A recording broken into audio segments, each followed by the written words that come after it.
think the ESRB's rating system is an effective way for parents to gauge their what games their kids can play and what they can't play? And I do, and there's a lot of other people who do too, but not everybody does. According to Scott Steinberg from the Modern Parent's Guide to Kids and Video Games, the ESRB rating system is just like the rating system of movies or TV shows. I mean, it's a self-regulatory act by the video game industry intended to provide information to parents about what video games contain and just for their children. I mean, find suitable or unsuitable for their children, basically. But the exposure of minors to adult content such as foul language, graphic depictions of violence or death, like sexuality or nudity, it's just a topic concern in the media, or always a concern in the media. But despite common misconception, most rating systems they're not mandated by the government at all. But let me begin by explaining the importance of this ESRB rating system. It's without a system like that, the like 10-year-olds and below would be playing these games that are supposed to be mature. I mean, it's pretty crazy. Like just like Modern Warfare and other online shooters, they're like extremely violent. You can communicate with the other people and everything.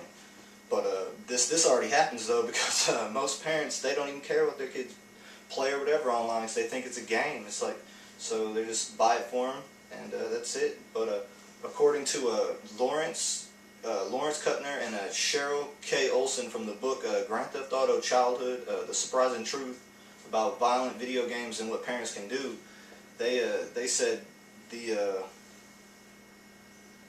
legislation proposed in the U.S. Congress and at the state level that require vendors to display the ESRB rating systems on their products and prohibit the sale of adult-rated video games to minors. But even with these games being prohibited, the parents they'll already buy the game for the younger kids and let them play it anyway. I mean, that's what I was saying earlier. But according to independent.org, Georgia state law requires that retailers must must hang signs displaying that explain the ESRB rating system to customers. I mean, but even with all these ways to prevent these younger teens and kids from playing mature games, you could ask, do the rating systems do the jobs that they were designed to perform? I mean, but for the most part, the ESB system does do a great job of, I think it does moderating the age range for games. But now that you know how important the ESRB system is, let's talk about several surveys that were handed out about this system. The teenagers surveyed consisted of 5 multiple choice questions and 1 checklist question about video game consumption and knowledge of the ESRB game rating system, but as well as a record of the participant's age, and that's what this is right here. They went and did a survey on. But the parents also did one. They were comprised of 5 multiple choice questions, including 1 reporting the age of their child and 1 checklist question.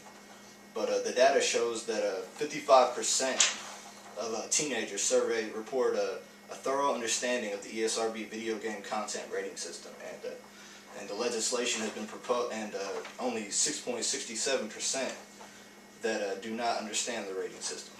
But the parents do too. They report a similar awareness of and patterns in their teenage children's playing habits, with 72% reporting that they allow their minor kids to play mature rated video games frequently or sometimes, and that's what the report was on that one. I mean, it's pretty crazy. But now that you know some of the facts, let's talk about the teenagers and the parents who ignore the ratings. Just teenagers self-report a high level of exposure to video games rated mature, with 86% reporting they are frequently or sometimes allowed to play such video games, and only 6 teenagers surveyed reporting that they are seldom or never allowed to play such video games. And that's what this is right here.